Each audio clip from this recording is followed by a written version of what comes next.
Staying with money, and this one is in London. I'm sure you're aware that the London Mayor, Sadiq Khan, wants to expand the Ulez to the entirety of Greater London.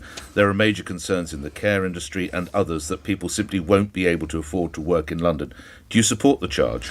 I do support what the Mayor is doing can't afford here. to run their cars, Sir Kier. Obviously, we need to accommodate communities and those that need to travel around, but we do have a massive air pollution problem in this country.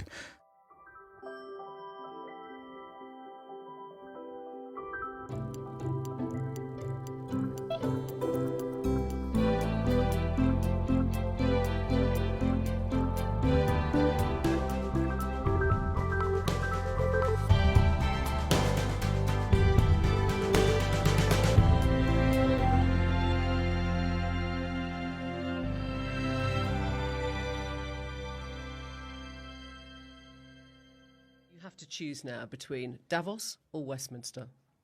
Davos. Why? Because Westminster is too constrained, and it's closed, and we're not having meaning. Once you get out of Westminster, whether it's Davos or anywhere else, you actually engage with people that you can see working with in the future.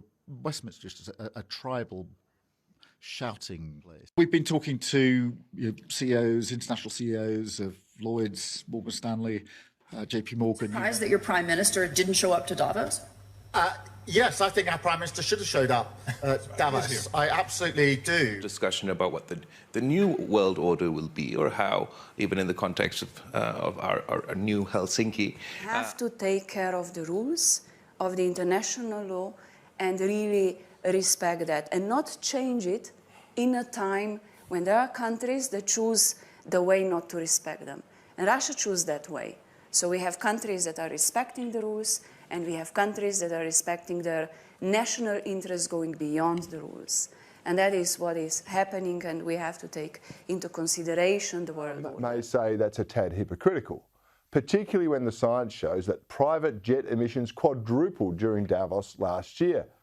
That was as a result of the 1,040 elite personal transporters flying these illustrious guests in and out. When you stop and think about it, it's pretty extraordinary that we, select group of human beings, because of whatever touched us at some point in our lives, are able to sit in a room and come together and actually talk about saving the planet. I mean, it's so almost extraterrestrial to think about, quote, saving the planet. And if you said that to most people, they think you're just a crazy tree-hugging, lefty, liberal, do-gooder, whatever, and there's no relationship. But really, that's where we are. What does it need to master the future? I think to have a platform where all stakeholders of global society are engaged. Governments, business, civil societies, the young generation. Changing the way districts work. For instance, in Zurich we have a lot of districts where you actually don't need a car, because all the activities, school, buying something, everything you can do in walking distance, And by doing that, people don't buy a car, and it's not felt like actually they would like to have a car, and they are not allowed to have it, but they simply don't need it. Scientifically, this is not a climate crisis. We are now facing something deeper. Mass extinction, air pollution, undermining ecosystem functions, really putting humanity's future at risk. This is a planetary crisis. This is a safety crisis, but above all, it is also a justice crisis. These constantly changing crises are all used by the WEF and the global elites to justify their tyrannical agenda. Or as they might put it, we're doing this for your own good, and the less you know about it, the better. And that's why they stifle potential critics by engaging in partnerships with them. Now, one of those partnerships happens to be with the world's largest multimedia news provider, Reuters.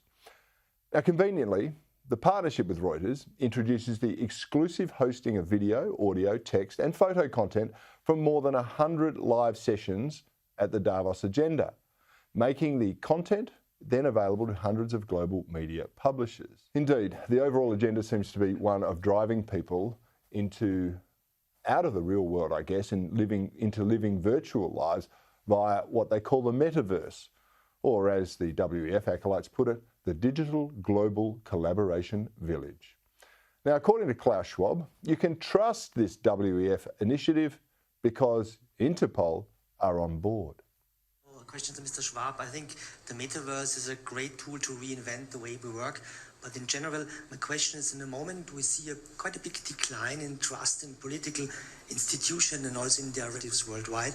And a meeting here in Davos, at what extent do you think this strengthens to build this trust again? One of the village partners, for example, is Interpol. So we work together already with the necessary instances to make sure that the system is as safe as it can be.